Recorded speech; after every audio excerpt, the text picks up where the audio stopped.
Our greatest glory is not in never falling, but rising every time we fall. Hello achievers, this is Shivam here. Last lecture तक हमने applications of the Gauss law start कर दी थी और उसमें हमने 3 applications complete कर ली थी। आज हम 4th एप्लीकेशन पढ़ेंगे कि electric field due to a solid infinite wire. यहाँ पर मेरे पास एक सॉलिड इनफाइनाइट वायर गिवन, थोड़ा सा मोटा वायर है, solid infinite wire. Last time हमने क्या लिया था, खोखला होलो वायर हमने लिया था वहां पर, और वहां हमारे पास इलेक्ट्रिक फील्ड की वैल्यूज आई थी। उसी तरीके से यहाँ पर भी हम क्या करेंगे, इलेक्ट्रिक फील्ड की वैल्यू निकालेंगे इसके अंदर वाले पॉइंट पर, इसकी सरफेस पर और इसके बाहर वाले पॉइंट पर। अब देखो यहाँ पर हमारा पूरा जो सॉलिड यहाँ पर कह सकते हैं वायर है वो अंदर से पूरा भरा हुआ है। तो इसके लिए यहाँ पर कौन सी चीज डिफाइन की गई है, volume charge density rho coulomb per metre cube यहाँ पर डिफाइन किया गया है। और यहाँ पर इसकी रेडियस कितनी गिवन है, हमें यहाँ पर कैपिटल आर रेडियस गिवन है। हमें क्या करना है, सबसे पहले हम इसके एक फर्स्ट पॉइंट पर जाएंगे आर लेस देन आर, यानी कि किसी भी एक अंदर वाले पॉइंट पर क्या निकालेंगे, इलेक्ट्रिक फील्ड की वैल्यू यहाँ पर फाइंड करेंगे। तो यहाँ पर क्या करना है, सिंपली हमें ध्यान रखना है जब भी सिलिंड्रिकल वायर लेंगे सिंपली वहां पर सिलेंडर ही हमें गॉसियन सरफेस अज्यूम करनी है। तो यहाँ पर मैं क्या करूंगा, एक सिंपल सी गॉसियन सरफेस अज्यूम कर लूंगा। यहाँ पर इसकी रेडियस मान लेते हैं कि ये स्मॉल आर है और इसकी लेंथ कितनी है, यहाँ पर स्मॉल एल हमें गिवन है। अब यहाँ क्या करना है, सिंपली हमें गॉस थ्योरम लगानी है जो कि होती है E dot D A is equal to Q in by epsilon naught. बहुत बढ़िया। अब यहाँ पर देखो, यहाँ पर भी फिर से हमारे पास 3 सरफेस है, एक ये वाली चपटी वाली, दूसरी ये डिस्क वाली चपटी सरफेस और तीसरी कौन सी, ये कर्व सरफेस जो किसकी है, सिलेंडर की बनी हुई है, गॉसियन सरफेस की। तो हमने लास्ट लेक्चर में भी सीखा था कि इस सरफेस से निकलने वाली फ्लक्स क्या होगी और इससे निकलने वाली फ्लक्स क्या होगी, 0 होगी, क्योंकि वायर क्या करता है, हमेशा बाहर की तरफ इलेक्ट्रिक फील्ड फेंकता है। और अगर इलेक्ट्रिक फील्ड हमेशा बाहर की तरफ रहेगी तो यहाँ पर एरिया वेक्टर ऊपर की तरफ आएगा और यहाँ पर भी एरिया वेक्टर कहाँ आएगा, ऊपर की तरफ आएगा। और दोनों के बीच का एंगल देखो कितना है, यहाँ पर एरिया वेक्टर यहाँ, इलेक्ट्रिक फील्ड यहाँ, एंगल कितना हुआ 90 और cos 90 यहाँ पर डॉट में कितना हो जाएगा, 0 हो जाएगा। अगर आपको ये समझ में नहीं आ रहा तो लास्ट लेक्चर जाकर देखो, वहां मैंने कंप्लीटली इसको समझाया हुआ है। तो अब यहाँ देखो इन दोनों सरफेस के लिए तो क्या हो गई, यहाँ पर फ्लक्स नेट 0 हो गया। और यहाँ पर इस कर्व सरफेस की बात करें तो आउटवर्ड नॉर्मल ही क्या होता है, यहाँ पर एरिया वेक्टर होता है। तो यहाँ पर E और DA क्या है, दोनों सेम डायरेक्शन में है। तो यहाँ पर हम लिखेंगे इसको कि E डॉट DA, तो EDA ओनली, EDA, और E को बाहर निकाल दो सिंपली।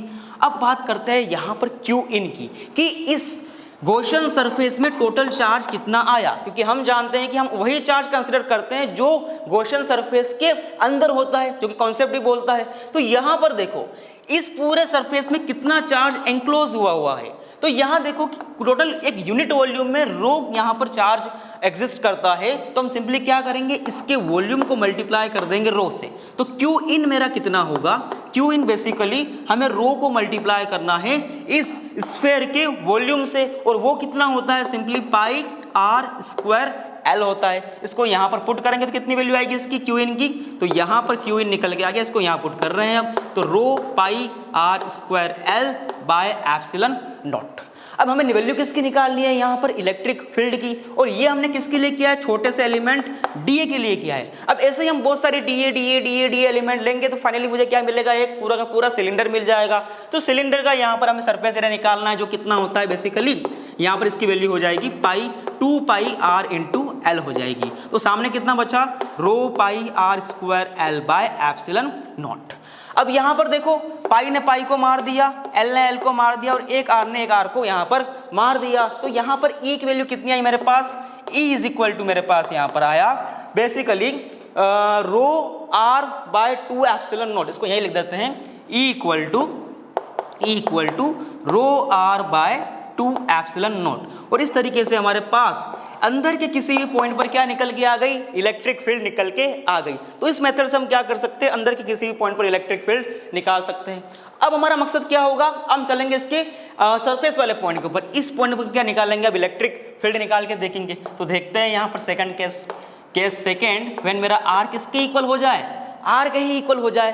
तो यहाँ पर हमें क्या करनी पड़ेगी, एक ऐसी गॉसियन सरफेस लेनी पड़ेगी जो, इसको हम इसके इक्वल ही ले लेते हैं बिल्कुल, कि यहाँ पर एक गॉसियन सरफेस है इस तरीके से, जिसकी रेडियस मुझे कितनी गिवन है, आर गिवन है, और लेंथ कितनी है, एल है, और इस सरफेस के ऊपर ही है, क्योंकि जहां हमें निकालना है वहीं हमें गॉसियन सरफेस अज्यूम करनी पड़ेगी। तो यहाँ पर हम क्या करते हैं, इसी को ही यूज़ कर लेते हैं। बहुत बढ़िया, इसी को यूज़ कर लेते हैं यहाँ पर। अब देखो यहाँ पर E 2 पाई आर इंटू, सब कुछ तो सेम रहेगा, इसके लिए फ्लक्स जीरो हो जाएगा, इसके लिए जीरो हो जाएगा, बचा किसके लिए, ओनली कर्व सरफेस के लिए बचेगा। तो यहाँ पर देखो E into 2 pi R L, अब R की वैल्यू किसके इक्वल है, कैपिटल R के इक्वल है, तो सिंपली यहाँ पर क्या पुट करेंगे हम, E into 2 pi capital R into L. बहुत बढ़िया। और यहाँ पर क्यू इन कितना हो जाएगा बेसिकली, तो क्यू इन क्या हो जाएगा, यहाँ पर इस पूरे सिलेंडर का क्या हो जाएगा, सरफेस सॉरी वॉल्यूम हो जाएगा। तो यहाँ पर small pi r square l था, तो यहाँ पर कैपिटल आर हो जाएगा, तो pi R capital square into l, तो simply rho into pi r square into l divide by में कितना, एप्सिलॉन नॉट हो जाएगा। अब क्या करना है, हम सिंपली यहाँ पर देखो फिर से पाई ने पाई को मार दिया, एल ने एल को मार दिया, एक आर ने एक आर को मार दिया, तो ई कितना आ गया मेरे पास, रो आर बाय 2 एप्सिलॉन नॉट आ गया। तो यहाँ पर इस फॉर्मूले में अगर मैं R equal to r put करता हूँ तो मुझे क्या मिलती है, यही वैल्यू यहाँ पर मुझे मिल जाएगी। तो ये किसके लिए हुआ, जब हम कहाँ आ गए, एग्जैक्ट इस सरफेस के ऊपर ही आ गए। अब कहाँ चलेंगे हम, थर्ड केस, अब जाएंगे किसी भी एक बाहर वाले पॉइंट के ऊपर, कोई भी बाहर point, ordinary point, arbitrary point ले लिया हमने। तो यहाँ पर अज्यूम करते हैं अब third case, this is for R greater than R के लिए, R ग्रेटर देन R के लिए। तो देखो यहाँ पर क्या करना है हमें, अब हम चलेगा एक बाहर के किसी पॉइंट के लिए, तो बाहर क्या मान लो, एक बड़ा सा सिलेंडर अज्यूम कर लो इस तरीके से, बहुत बढ़िया सिलेंडर अज्यूम कर लिया, और इसकी रेडियस कितनी गिवन है हमें यहाँ पर, स्मॉल r, अगेन लेंथ कितनी गिवन है इसकी, l ही गिवन है। अब क्या करना है, फिर से इसी का यूज करो, E। अब देखो यहाँ पर सिलेंडर का एरिया कितना हो चुका है, 2 पाई r इंटू एल, बड़ा वाला एरिया हो चुका है अब, ठीक है।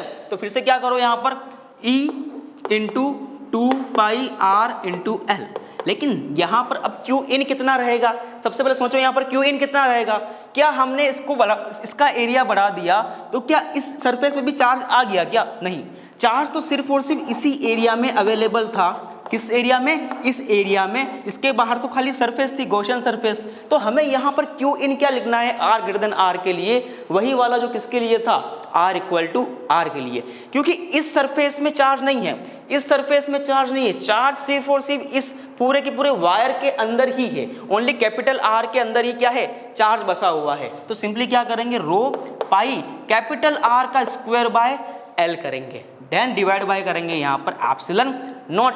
अब यहाँ पर देखो पाई ने पाई को मार दिया, एल ने एल को मार दिया, तो ई कितना बचा मेरे पास, simply rho r square by 2r epsilon naught. तो इस तरीके से मेरे पास यहाँ पर तीनों इलेक्ट्रिक फील्ड की वैल्यू आ गई, ये मेरे अंदर के लिए, ये मेरे सरफेस पर, और ये बाहर के किसी पॉइंट पर।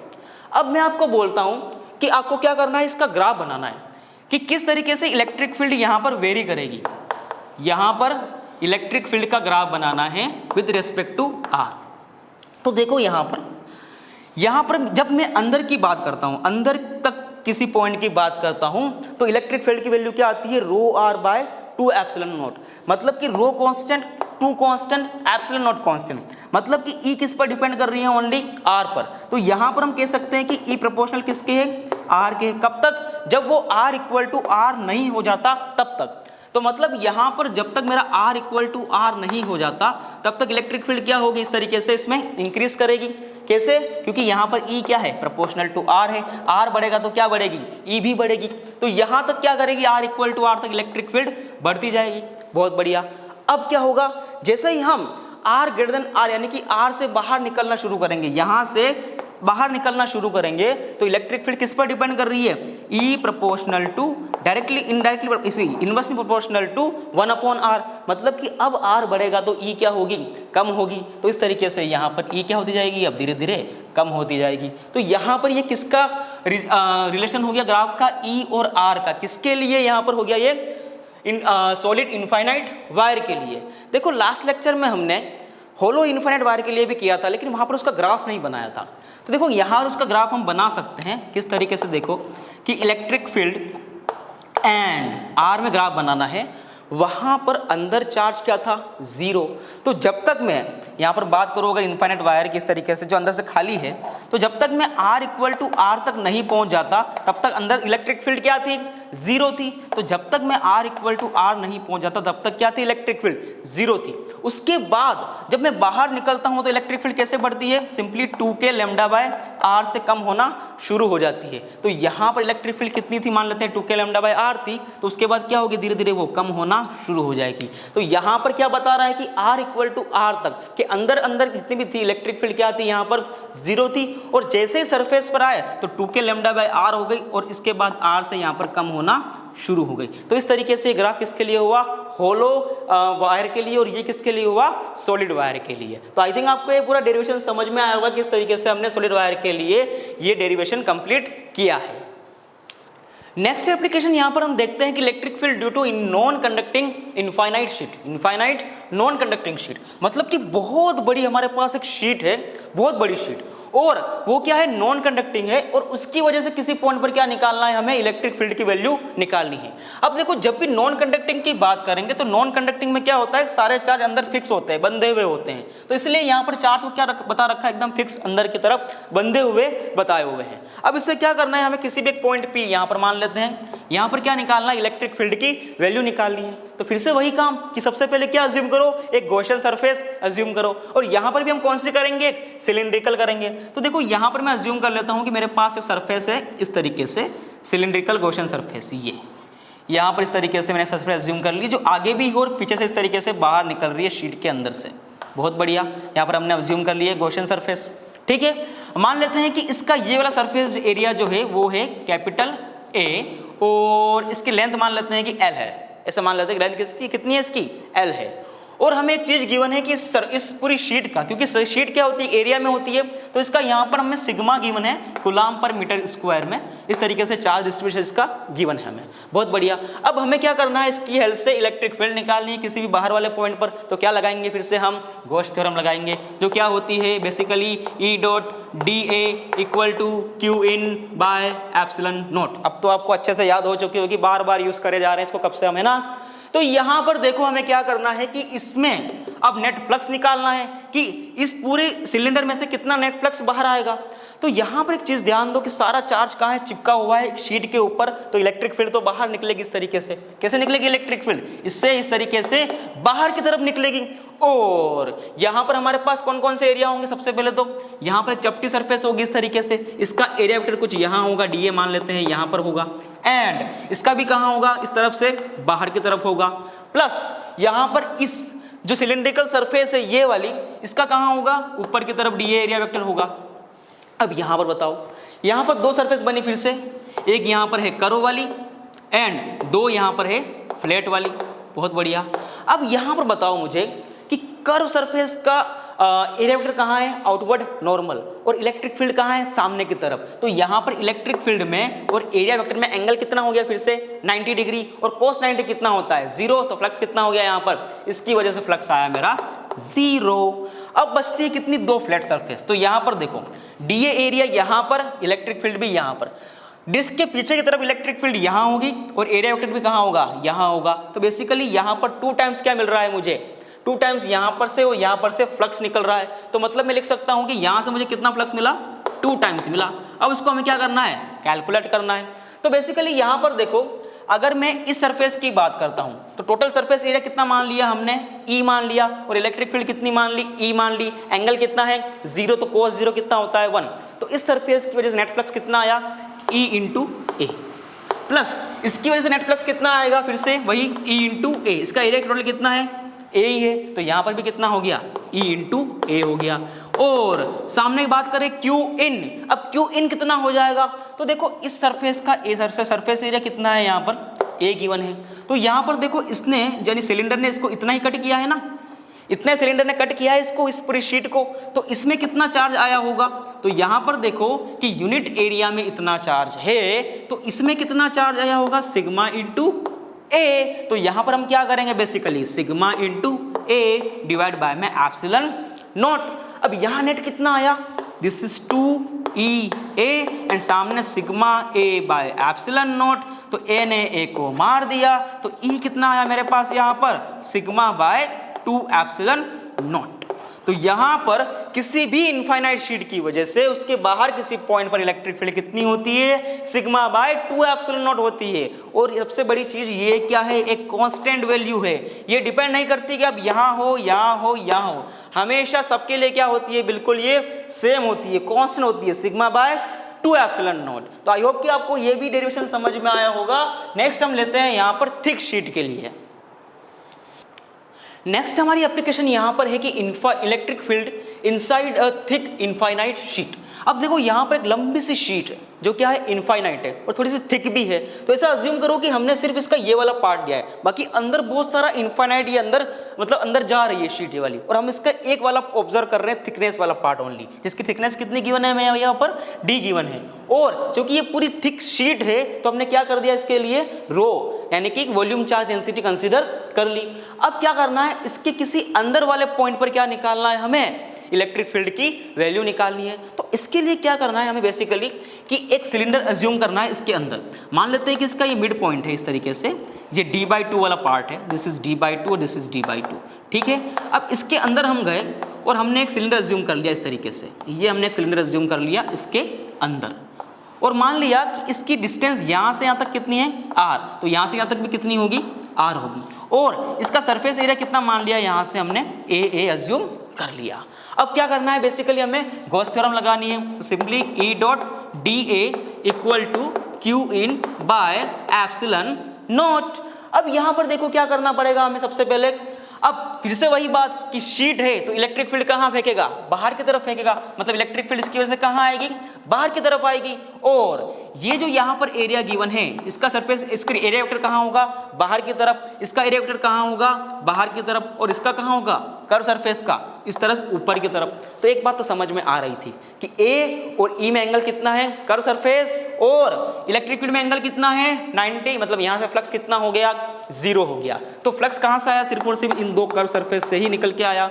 अब शीट के इस वाले पार्ट के लिए इलेक्ट्रिक फील्ड कहां है, उस डायरेक्शन में, तो शीट वाले इस वाले पार्ट के लिए कहां होगी इलेक्ट्रिक फील्ड, इस डायरेक्शन में। तो जैसे हमने लास्ट टाइम किया था किसके लिए, इनफाइनाइट शीट के लिए, वैसा वैसा यहां पर भी कितना आया, इस E और A के लिए, और इस E और A के लिए क्या निकल के आ गया, फ्लक्स निकल के आ गया। तो सिंपली कितना आया फिर से यहाँ पर 2EA इक्वल टू, अब काम करना है किसके लिए, हमें Q इन के लिए।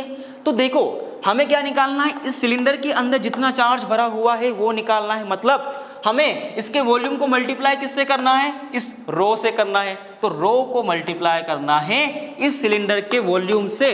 तो यहां पर देखो इसका सरफेस ये वाला एरिया कितना है, A, इसकी लेंथ कितनी है 2r, ये टोटल कितनी है यहाँ पर 2r, तो यही तो इसका वॉल्यूम है। तो बेसिकली हम क्या करेंगे, A को 2r से मल्टीप्लाई कर देंगे, डिवाइड बाय में कितना, एप्सिलॉन नॉट। अब यहाँ देखो A से A क्या हो गया, कैंसिल हो गया, तो मेरे पास E की वैल्यू कितनी आई यहाँ से 2 से 2 भी को कैंसिल हो रहा है, यहाँ पर 2 से 2 भी कैंसिल हो रहा है। तो बेसिकली कितना बचा मेरे पास यहाँ पर, अब रो r bye epsilon not, this is your value, कितना बचा, रो r बाय एप्सिलॉन नॉट। तो किसी भी थिक इनफाइनाइट शीट की वजह से इलेक्ट्रिक फील्ड की वैल्यू कितनी आती है, इसके अंदर वाले पॉइंट पर यहाँ पर इस तरीके से आती है, रो r बाय एप्सिलॉन नॉट।